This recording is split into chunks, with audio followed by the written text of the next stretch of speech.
नमस्कार दोस्तों, भारत एक सोच देख रहे हैं आप दोस्तों। अब एक दिन का समय बचा है और एक रात बाद यानी कि कल सुबह से वोटिंग शुरू हो जाएगी। यानी कि 19 तारीख को पहले चरण का मतदान शुरू हो जाएगा पश्चिमी उत्तर प्रदेश में। जगह जगह भारत एक सोच की टीम लगातार जा रही है। पश्चिमी उत्तर प्रदेश की जो सीटें हैं जिन पर वोटिंग होनी है उस पर हम गए, वहां पर जानने की कोशिश किया कि आखिर माहौल क्या है। अभी चूंकि जहां पर मैं हूं वो जगह है बदायूं। बदायूं लोकसभा सीट है और यहाँ का हाल जानने की हम कोशिश कर रहे हैं, लेकिन बदायूं सीट पर अभी मतदान नहीं है। तो जिन सीटों पर मतदान होना है उन सीटों पर अभी फिलहाल माहौल क्या है।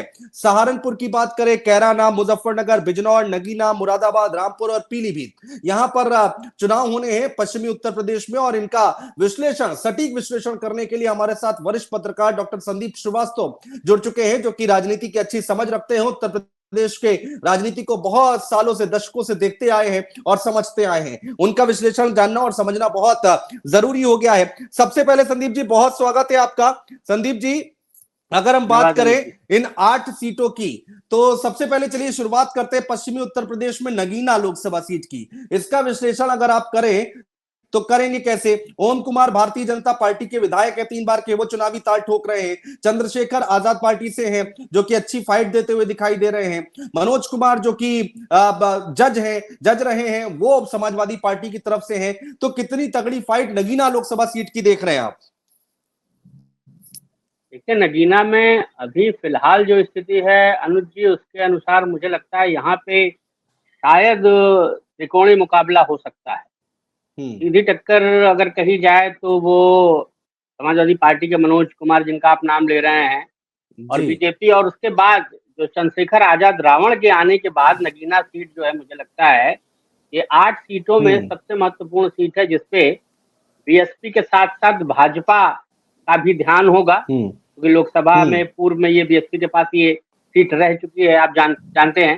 तो इस हिसाब से बीएसपी के लिए ये कहीं ना कहीं एक तरीके से सेटबैक होगा। अगर चंद्रशेखर आजाद को वो मैनेज नहीं कर पा रही हैं या मामलों को नहीं समझ पाई हैं, तो ये रणनीति जो है, ये वोट बैंक पे अगर किसी के सेंधमारी होगी तो बीएसपी के अपने वोट बैंक पर सेंधमारी होगी। तो इसका मुझे अगर माना जाए, चंद्रशेखर को सब्स्टिट्यूट के तौर पर देख रहे हैं क्या बहुजन समाज पार्टी की, या फिर कहना अभी जल्दबाजी होगा? हालांकि एक सीट पर केवल चुनाव लड़ रहे हैं वो।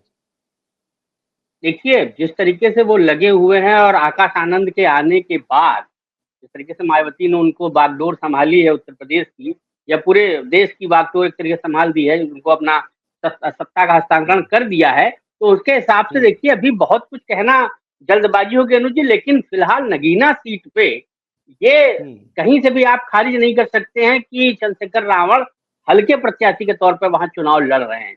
जिस दमदारी से वो वहां पे लगे हुए हैं, जुटे हुए हैं, और वो चाह रहे थे, वो समाजवादी पार्टी से भी उनकी बातचीत चली थी, लेकिन वो फाइनल नहीं हो पाई। और वो चाहते थे कि शायद ये इंडिया गठबंधन के साथ वो जुड़ के इस सीट पर अपनी पैठ बना लेंगे, लेकिन वो बात नहीं बन पाई। तो इसलिए मुझे ऐसा लग रहा है कि यहाँ अभी आप किसी को क्लियर चिट नहीं दे सकते, क्लीन चिट नहीं दे सकते कि वो आदमी जीत गया है, क्योंकि चंद्रशेखर रावण के आने के बाद जो युवाओं में देखिए, चाहे वो आकाश आनंद हो, वो भी उसके लिए एक आइकन है, और चंद्रशेखर रावण लगातार क्योंकि लगे हुए उस क्षेत्र में, लगातार निरंतर वो लगे हुए हैं। और मलकू के मुलक के जाने के बाद बसपा में कहीं ना कहीं, मूलक नागर के जाने के बाद, ये कहीं ना कहीं ये माना जा रहा है कि चंद्रशेखर रावण हो सकता है वहां पे 20 दिखाई पड़े बीएसपी से, बीएसपी के कैंडिडेट के अगेंस्ट वो हो सकता है वहां पे अपने अपने एज उनको दिखाई दे रहा है। तो इस मामले में अब अगर सीधी लड़ाई की बात की जाए तो बीएसपी देखिए उसको आप अलग नहीं कर सकते, लेकिन चंद्रशेखर रावण के आने के बाद इंडिया गठबंधन का जो कैंडिडेट है मनोज कुमार, जिनकी आप बात कर रहे हैं, वो मजबूती से चुनाव में दिखाई देंगे। बीजेपी के लिए मुझे लगता है यहाँ पे थोड़ी सी मुश्किल होती जरूर समझ में आएगी अनुज जी। नहीं तो देखिए, ये नगीना की जो सीट है वहां पर पिछड़ा दलित और मुस्लिम वोट बैंक तकरीबन 46% है संदीप जी। और जब मैं नगीना गया तो मैं गांव गया तो बच्चा बच्चा चंद्रशेखर केतली केतली केतली केतली कर रहा था। तो वो इम्पैक्ट आपको जमीन पे तो मैंने देखा कि हाँ है, लेकिन मैं तो कह रहा हूँ ना, तब्दील होगा ये नहीं पता। नहीं, वो देखिए, वो लगा, देखिए जो आदमी एक पिछले 5 साल से, पिछले 7 साल से निरंतर उस सीट पे लगा हुआ है, लगातार वो अपनी मजबूती से अपनी उपस्थिति दिखा रहा है, तो उस व्यक्ति को आप हल्के में नहीं ले सकते। भले चुनाव का परिणाम जो भी हो, जो जीते जो हारे, लेकिन चंद्रशेखर रावण को आप इस तरीके से एकदम अलग नहीं कर सकते। और बीजेपी ने जिस तरीके से, चाहे वो आकाश आनंद की सुरक्षा की बात की जाए, चाहे चंद्रशेखर रावण की सुरक्षा की बात की जाए, दोनों लोगों को सुरक्षा भी दी है भाई श्रेणी के साथ। मुझे लगता है, जो मेरी जानकारी है, वो इन लोगों को मिली हुई है।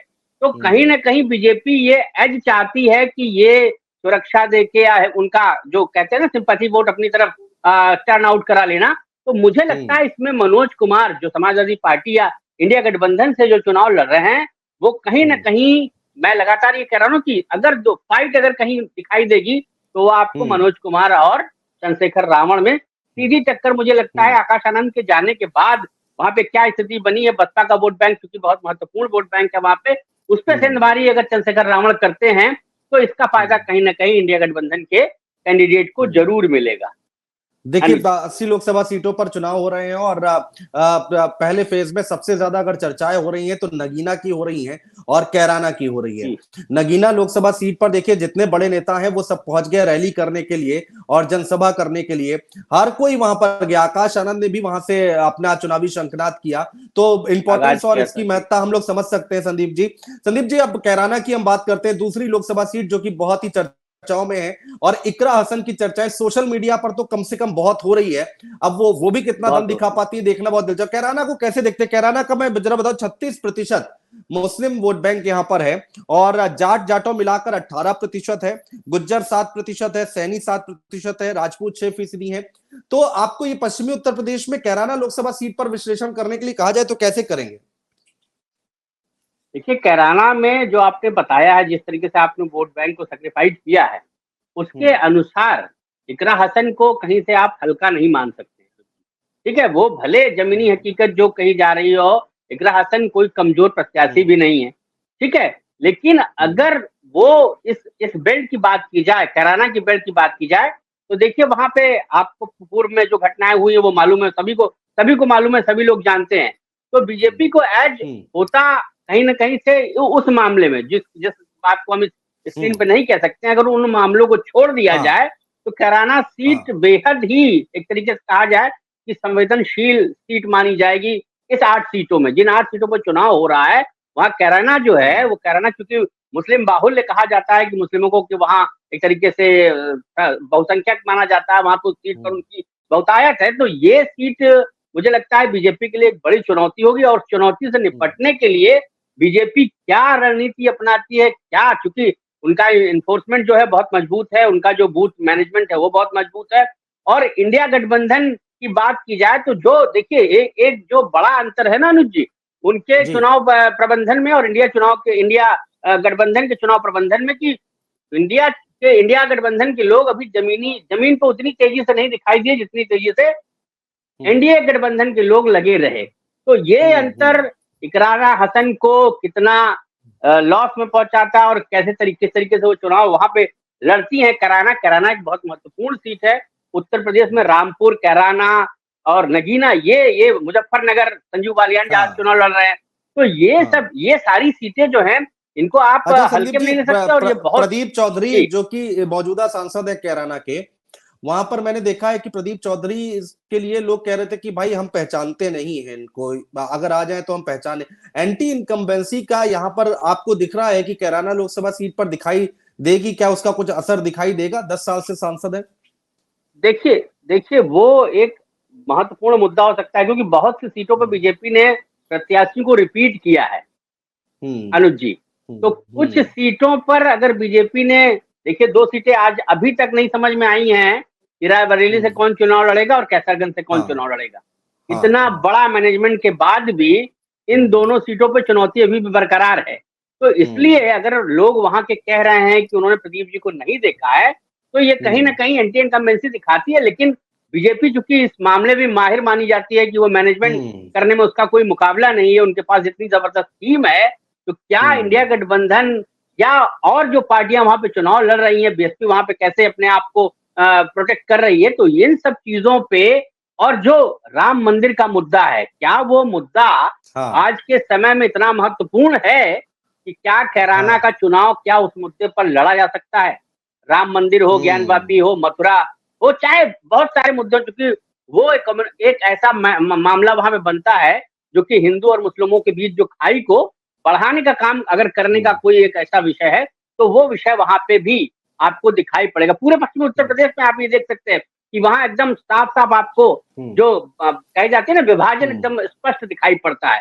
उत्तर भारत में हो सकता है उतनी हाँ। स्थिति आपको ना दिखाई दे, लेकिन अगर आप पश्चिमी उत्तर प्रदेश की बात करेंगे तो उसमें आपको स्पष्ट विभाजन दिखाई पड़ता है कि वो वोट बैंक जो तुष्टिकरण की बात कही जा रही है, तुष्टिकरण की राजनीति की बात कही जा रही है, वो सारे मुद्दे इन 8 सीटों पर आपको स्पष्ट दिखाई देंगे कि कितने प्रभावी रूप से मंदिर का मुद्दा हो, चाहे वो मस्जिद का मुद्दा हो, या जो कम्युनल मुद्दे हैं वो कम्युनल मुद्दे इन इन सीटों पर आपको अच्छा एकदम संदीप जी, साफ मैं स्पष्ट जब रूप से दिखाई देंगे। पश्चिमी उत्तर जी। प्रदेश घूमा तो मुझे इन सारे मुद्दों से ज्यादा एक चीज समझ में आई, जो उत्तर प्रदेश की राजनीति में हमने हमेशा से देखा है, पिछले चुनाव जो कवर किए हैं, कि जातीय समीकरण, जाति की बात बहुत कर रहा है यहाँ पर आदमी, कि ये फला जाति से, सैनी समाज से है, जाटो समाज से है, जाट है, ये मुस्लिम है, ये दलित है, ये पिछड़ा है, ये जातियों पर बहुत ज्यादा फोकस किया जा रहा है कि भाई उनका वोट देखिए, बैंक। अब हाँ। एक एक जी एक बात आप कह रहे हैं, लेकिन वो जो अभी कुछ दिनों पहले क्षत्रिय महासम्मेलन जो कुंभ हुआ था, अगर आपको याद हो गाजियाबाद वाला,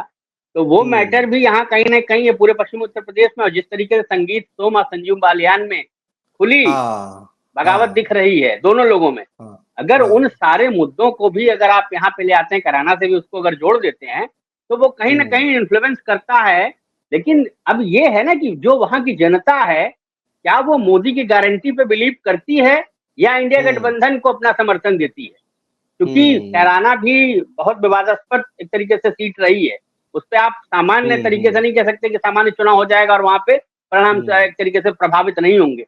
तो प्रदीप जी को कितनी चुनौती मिलती है, ये देखिए कल हमको और आपको पता चल जाएगा। वोट के परसेंटेज से भी एक आंकड़ा समझ में आ जाता है कि कितने परसेंट वोट पड़े हैं और उसका इम्पैक्ट आने वाले परिणामों पे क्या पड़ेगा।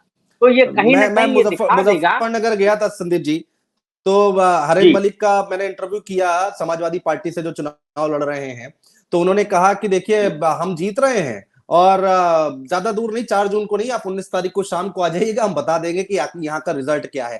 तो जो आप कह रहे हैं कि मोटा मोटा एक आंकड़ा पता चल जाता है वोटिंग वाले दिन, वो हर कोई उसका आकलन कर रहा है। आपने क्षत्रिय समाज की बात की, मुजफ्फरनगर लोकसभा सीट की बात कर लेते हैं।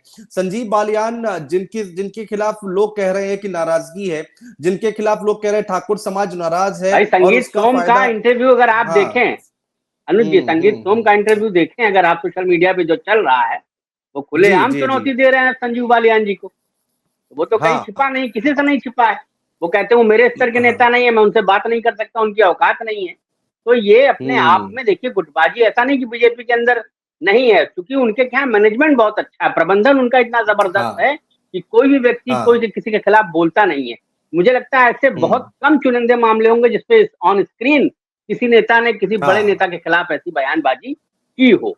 तो ये भी हाँ। कहीं ना कहीं ये मामला क्षत्रिय बनाम जाट जो आप कह रहे हैं ना, वो मुजफ्फरनगर में जरूर वो फैक्टर काम करेगा। हरन मलिक उसमें कैसे सेंधमारी कर पाते हैं, इंडिया गठबंधन उसको कैसे मैनेज कर पाती है, ये मुजफ्फरनगर की सीट का वोट परसेंटेज भी अपने आप में बताने का काम करेगा। देखिए संजीव बालियान ने काम किया है कि नहीं किया है, ये भी कल पता चल जाएगा।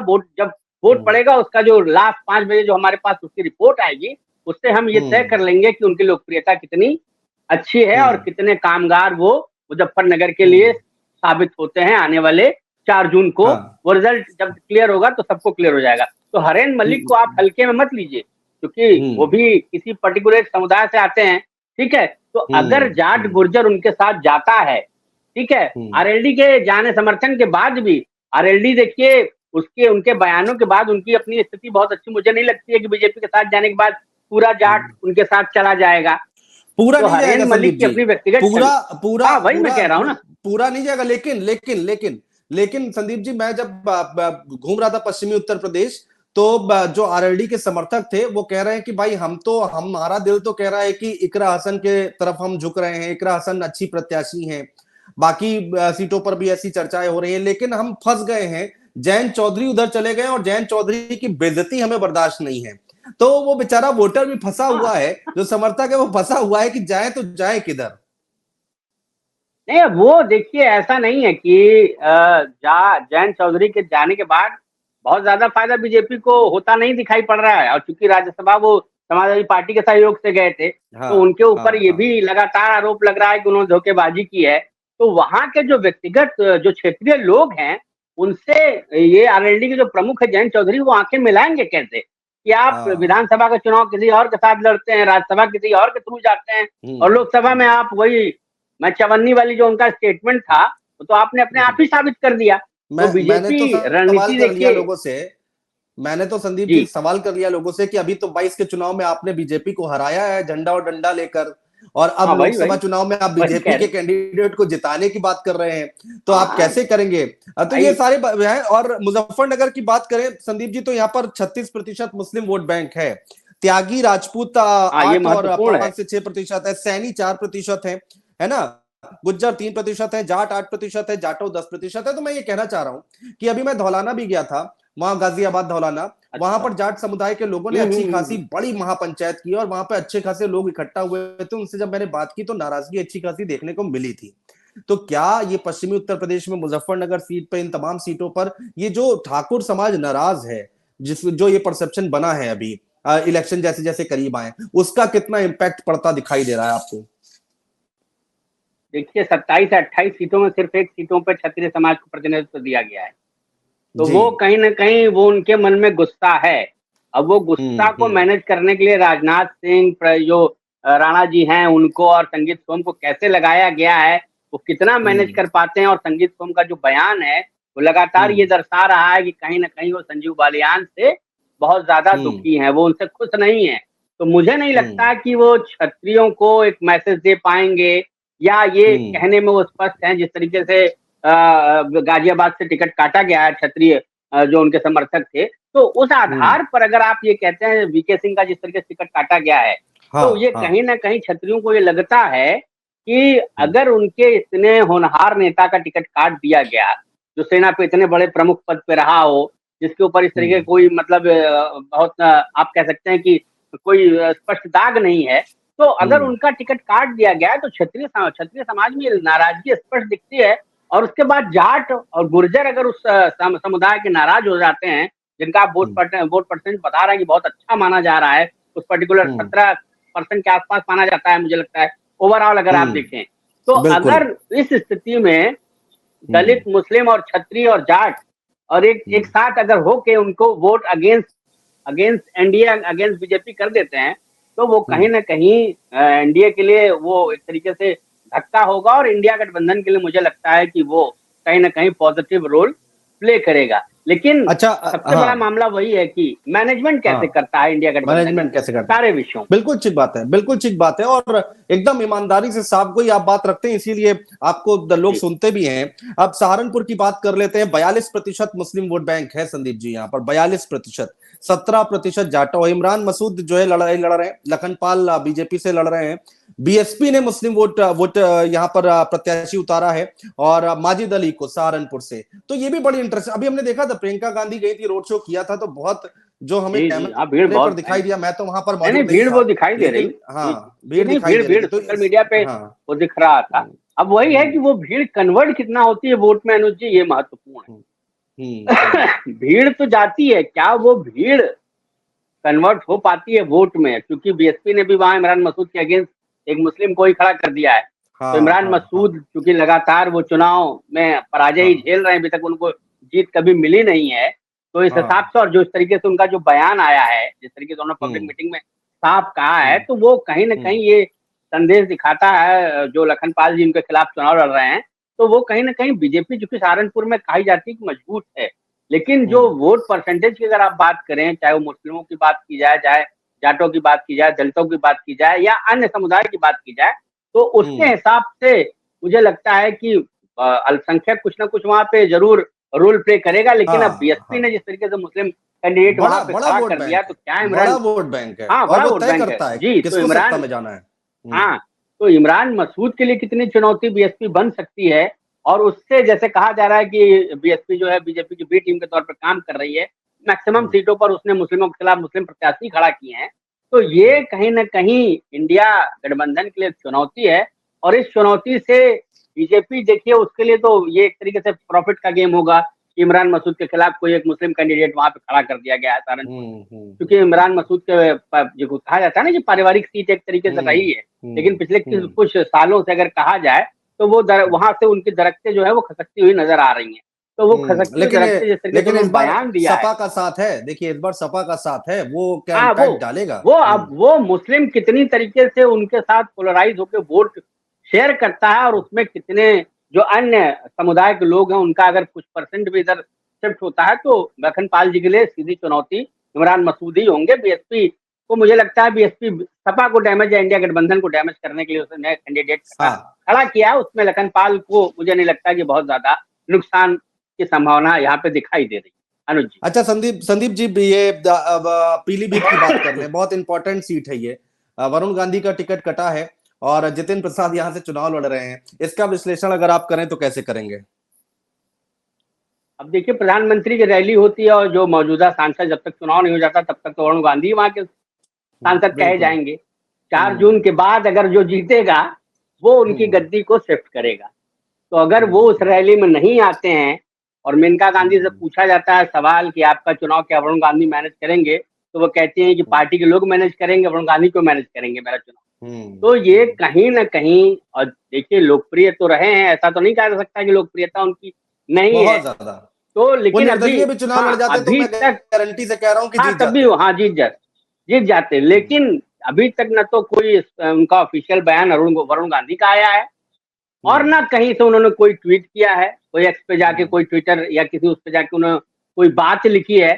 तो अभी ये शंका बनी हुई है कि क्या बीजेपी उनको रायबरेली से चुनाव लड़ा सकती है या कहीं और उत्तर भारत के किसी अन्य सीट पे जो जहां उनको लगता है कि वो एक तरीके से सेफर कैंडिडेट हो सकते हैं। लेकिन जो स्थितियां बनी हुई हैं लगातार, जिस तरीके से वो योगी मंत्रिमंडल के खिलाफ या सरकार की नीतियों के खिलाफ जिस तरीके से बयान दे रहे थे, तो पीलीभीत में जो जितिन प्रसाद जी चुनाव, जितिन प्रसाद जी शायद लड़ रहे हैं ना?